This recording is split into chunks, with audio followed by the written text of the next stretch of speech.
अस्सलाम वालेकुम, मैं हूँ अफसा खालिद और आप देख रहे हैं दस्तक टीवी। नाज़रीन, आज मैं मौजूद हूँ मेरीनर सैडल क्लब में, जो कि एक हॉर्स राइडिंग क्लब है और ये यहाँ पर हॉर्स राइडिंग के साथ साथ पाकिस्तान में पहला क्लब है जो ख़वातीन को आर्चरी की तालीम भी दे रहा है। और ये पहला क्लब वो वाहिद क्लब है जिसने पाकिस्तान में ख़वातीन के थ्रू आर्चरी को इंट्रोड्यूस करवाया। आर्चरी पहले ज़माने में तो पहले हंटिंग के लिए इस्तेमाल की जाती थी या फिर जंगों में इस्तेमाल की जाती थी। आइए इन ख़वातीन से बात करते हैं और जानते हैं कि उन्होंने आखिर यही स्पोर्ट पाकिस्तान में मुतारिफ़ करवाने का फ़ैसला क्यों किया।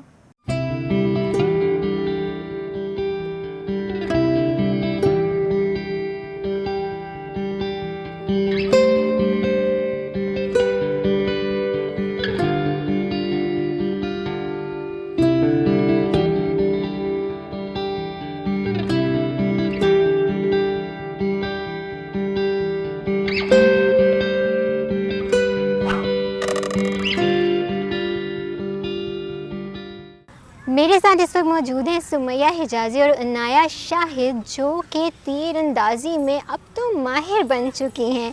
इनसे हम बात करेंगे और उनसे जानते हैं कि उनकी क्या मोटिवेशन रही और उनको किस चीज़ ने इतना इंस्पायर किया कि उन्होंने तीर अंदाज़ी यानी आर्चरी को सीखना शुरू किया। सुमैया, सबसे पहले तो आप दोनों को मैं वेलकम करूँगी दस्तक टीवी के प्लेटफॉर्म पे। आपसे मैं जानना चाहूँगी कि आपने, जैसे कि अभी आपके पास एक बो है, राइट? जी। तो आपको ऐसा किस चीज़ ने इंस्पायर किया जो आपने आर्चरी को सीखना शुरू किया? मैंने असल में घुड़सवारी का तो मुझे बचपन से शौक़ था, हॉर्स राइडिंग का। और आर्चरी में मैं मतलब इस तरह ही आई हूँ क्योंकि जब हमारे यहाँ पे राइडिंग क्लब में इंट्रोड्यूस कराया था आर्चरी को, तो मैंने स्टार्ट किया था सीखना। मैंने इसलिए नहीं सीखा था कि मैं इसको आगे कहीं लेके जाऊँगी, मुझे उस टाइम पता नहीं था। जब मैंने स्टार्ट किया और मुझे लगा कि हाँ, ये तो मैं गेम बड़े अच्छे से कर सकती हूँ, तो उसके बाद मैं इसको लेके आगे बढ़ी हूँ। और मेरी बेसिक इंस्पिरेशन, मुझे लगता है कि एक चीज़ आपके सबकॉन्शियस में होती है। मेरे दादा हिस्ट्री के राइटर थे, नसीम हिजाजी, और उन्होंने हमेशा अपनी किताबों में औरतों को अच्छा घुड़सवार और अच्छा तीरंदाज दिखाया है, जो कि हिस्ट्री में हमारी शामिल है। और उसको उन्होंने ग्लैमराइज़ किया और शायद वो एक ग्लैमराइज्ड व्यू मेरे भी ज़हन में था। और जब मैं करती गई, मैं सीखती गई, तो मैं इसको खुद ही से आगे लेके चलती रही। बाय प्रोफेशन हर एक कोई अपने प्रोफेशनली तो कुछ और कर ही रहा होता है साथ साथ। ये तो आपके शौक़ हैं जिसको आप लेकर आगे चल रही हैं। तो बाय प्रोफेशन आप क्या करती हैं? बाय प्रोफेशन मैं कोई ऐसा काम नहीं करती, मैं हाउस वाइफ हूँ। अच्छा। हाँ जी, और मेरे 3 बच्चे हैं और मैं अपना घर संभालती हूँ। 3 बच्चे हैं? हाँ, लेकिन कहीं से लगता नहीं है कि आपके 3 बच्चे हैं। हाँ, फुली ऑक्यूपाइड होती हूँ मैं वैसे अपने घर में, लेकिन ये मेरा पैशन है, सिर्फ एक छोटा मोटा शौक़ नहीं है, हॉबी नहीं है, मेरा पैशन है, इसलिए मैं इसको बहुत ज़्यादा मेहनत से कंटिन्यू कर रही हूँ। आर्चरी के लिए जो चीज़ें इस्तेमाल की जाती हैं उसमें बेसिकली क्या इंस्ट्रूमेंट्स होते हैं? बेसिक तो आपकी बो होती है, जो हमें यहाँ पे पाकिस्तान में सबसे बड़ी प्रॉब्लम है। हमारे पास इतने ज़्यादा बो मैन्युफैक्चरर्स नहीं है, ठीक है। और माउंटेड आर्चरी क्योंकि मैंने पहली दफ़ा शुरू की और पाकिस्तान में कोई कर नहीं रहा था, ठीक है, उस टाइम मुझे काफ़ी मुश्किल पेश आई क्योंकि माउंटेड आर्चरी की बोज़ ही डिफरेंट होती हैं। हम जो ग्राउंड पे आर्चरी की रिकर्व वगैरह बोज़ यूज़ करते हैं, वो हम माउंटेड पे यूज़ नहीं करते। तो उसके लिए फिर मैंने ये इस्लामाबाद से बनवाई स्पेशली। इसका डिज़ाइन देखा, ये मैंने टर्किश डिज़ाइन देख के तो बनवाई थी, मंगोल डिज़ाइन से इंस्पायर होके। तो उसके लिए हमें ये प्रॉब्लम होती है कि हमारे पास मैन्युफैक्चरर्स नहीं है। तो कोई ख़ास इसके लिए मटेरियल यूज़ होता है? हाँ, इसके लिए हॉर्न्स भी यूज़ होते हैं और फाइबर यूज़ होता है, इसके लिए वुड भी यूज़ होती है।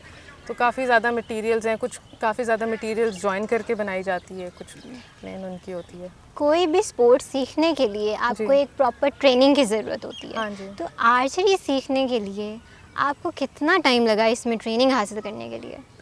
मैंने ग्राउंड पे आर्चरी की ट्रेनिंग कोई मेरा ख्याल है 1.5 साल की है, ठीक है। और उसके बाद मैंने हॉर्स पे भी फर्दर 1 साल ट्रेनिंग की है। मतलब हम कह सकते हैं कि आप एक आर्चरी एक्सपर्ट मेरे साथ बैठी हुई हैं। मैं कोशिश करती हूँ क्योंकि बीच में गैप आ जाता है हमारा, फिर भी मैं अपने आप को एक्सपर्ट नहीं अभी समझती। क्या स्टेप्स होते हैं आपकी ट्रेनिंग के?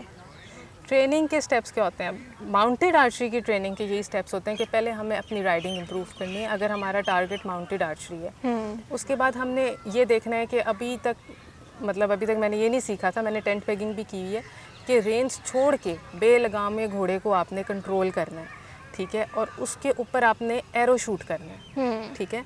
तो ये एक बड़ी मुश्किल चीज़ थी जो सीखनी पड़ती है हमें राइडिंग से एक लेवल ऊपर लाइक जाके। एक एम, अगर Basic- आपने एम करना हो हाँ। किसी टारगेट को। तो बेसिक राइडिंग से बढ़ के हमें ये सीखना होता है कि हमने रेंज छोड़ के एक घोड़े को कंट्रोल करना है। उसके बाद हमने अपनी मूवमेंट को कंट्रोल करना है क्योंकि हमने उस पर शूट करना है, ठीक है।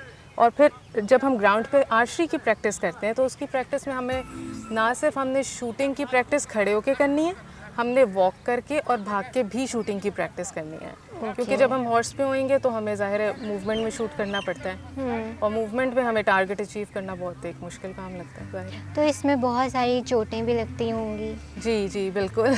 आपको चोट कितनी होती है। चोटें लगी हैं? बहुत नील खाए हैं हमने। अभी भी पड़े होते हैं, हाथ पे भी टांगों पे भी इसी तरह ही काफ़ी चोटें लगती हैं, गिरते भी हैं, लेकिन शुक्र है अभी तक सही है, सेफ है। सबसे डेंजरस चीज़ क्या है इसमें? फॉल, सबसे ज़्यादा हमें डर लगता है फॉल का। अगर सेफ फॉल हो गई है तो ठीक है, लेकिन अगर आप राइड करते हुए आपकी फॉल डेंजरस है तो वो फिर उससे डर लगता है कि हमारी कोई ऐसी फॉल ना हो जो कि सेफ ना हो।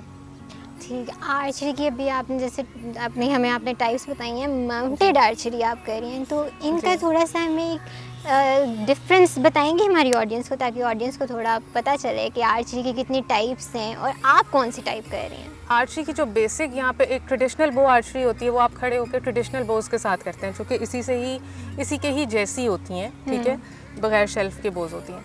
और एक स्पेशल हमारी जो ज़्यादा यहाँ पे पाकिस्तान में प्रैक्टिस की जाती है, रिकर्व आर्चरी है। मैंने रिकर्व आर्चरी भी प्रैक्टिस की है, लेकिन मेरा ट्रेडिशनल और फिर माउंटेड बोज पे प्रैक्टिस करने का ज़्यादा मुझे शौक था, तो मैं इस पे शिफ्ट हो गई। वो यहाँ पे कराई जाती है, हमारे क्लब में भी कराई जाती है, और हमारे पास और भी बहुत सारे स्टूडेंट्स यहाँ पे सीखते हैं। माउंटेड आर्चरी में हमें ऐसा करना पड़ता है कि भाग के करनी है, हमने मूव करके करनी है, ठीक है। और रिकर्व और दूसरी ट्रेडिशनल आर्चरी में हमें खड़े होके अपने टारगेट्स को अचीव करना है। बहुत सारे ऐसे लोग हैं जो इस स्पोर्ट को सीखना चाहते हैं पर कुछ रीजंस की वजह से नहीं सीख पाते हैं, उनको मोटिवेट करने के लिए आप क्या मैसेज देना चाहेंगी? मोटिवेट करने के लिए मैं ख़वातीन को तो यही मैसेज दूंगी कि वुमेन एम्पावरमेंट में इससे ज़्यादा स्ट्रॉन्ग कोई चीज़ है नहीं, जो आपको अंदर से स्ट्रॉन्ग फील कराती है। आप एक एनिमल को कंट्रोल कर रहे हैं जिसका अपना जहन है, जो कि बहुत एक ताकतवर जानवर है, तो उसको आप कंट्रोल कर रहे हैं, और ये आपको जो अंदर से कॉन्फिडेंस देता है, आपको जो फीलिंग देता है, इससे ज़्यादा आपको क्या एम्पावरमेंट चाहिए, ठीक है। Right. और आर्चरी में जब आप एक डेली अपनी स्पीड में अपने टारगेट्स अचीव कर रहे हैं, तो वो आपको वैसे ही एक टारगेट अचीवर बना देता है। अपनी लाइफ में जाके आप गोल्स अचीव करते हैं, आप टारगेट अचीव करते हैं, आपके ज़हन बनता जाता है उसी तरह का। तो ये आपको अपनी पूरी लाइफ में हेल्प करता है, और इसीलिए हमें हुक्म है इस चीज़ का सीखने का। बिल्कुल, आपने सही कहा कि अगर हम कुछ स्ट्रॉन्ग रहेंगे तो हम कोई ऐसा स्पोर्ट जी। कर पाएंगे जो हमें खुद भी अंदर से भी स्ट्रॉन्ग रखे जी। और हमें भी देखे कोई कहे कि देखो कितनी निडर ख़वातीन हैं। जी, और ये डर वक्त के साथ साथ ख़त्म हो जाता है। जब हम प्रैक्टिस करते हैं, प्रैक्टिस करना शुरू करते हैं, तो ये वक्त के साथ साथ ख़त्म हो जाता है। अच्छा अनाया, सबसे पहले तो मैं आपसे जानना चाहूँगी कि आपकी उम्र कितनी है? I am 18 years old. 18 years old, 18 साल की लड़कियां, तो अब आप छोटे छोटे कीड़े मकोड़े भी देखें तो उनसे डर जाती हैं, और आप इतनी निडर हैं कि इतना डेंजरस गेम आपने खेलने का और सीखने का सोचा, कैसे? एक्चुअली बचपन से मुझे घोड़ों का काफ़ी शौक था कि मैं राइडिंग करूं, लेकिन कभी मौका नहीं मिला, ठीक है। और फिर जब मैं राइडिंग की भी काफ़ी वीडियोस देखती थी, जैसे पोलो की वीडियोस, तो उधर से काफ़ी मुझे शौक़ चढ़ा। मैं इनर सेडल्स क्लब ज्वाइन किया, और यहाँ पे मैं तो घोड़े से बहुत डरती थी। मतलब बैठने से पहले मुझे कुछ हो रहा था कि मैं इस पर कंफर्टेबल नहीं थी, लेकिन जब मैं बैठी और फिर मैं प्रैक्टिस करती गई, तो इसको मज़ीद फिर मैंने सोचा कि इस फील्ड में आगे जाऊँ मैं। तो फिर मैंने माउंटेड आर्चरी करने का सोचा। मेरिनर सैडल क्लब ने किस हद तक आप लोगों को सपोर्ट किया है इस ट्रेनिंग के लिए?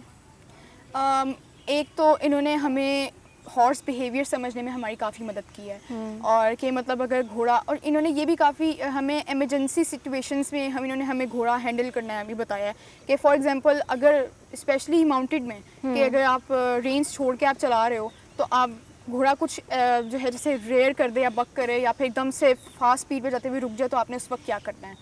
तो इस हद तक मदद की है, और इन्होंने हमें आर्चरी भी काफ़ी अच्छी सिखाई है। तो आप दोनों ने, मैंने देखा है कि ख़ास किस्म के शूज़ पहने हुए हैं, तो इन शूज़ को पहनने का क्या मकसद क्या है?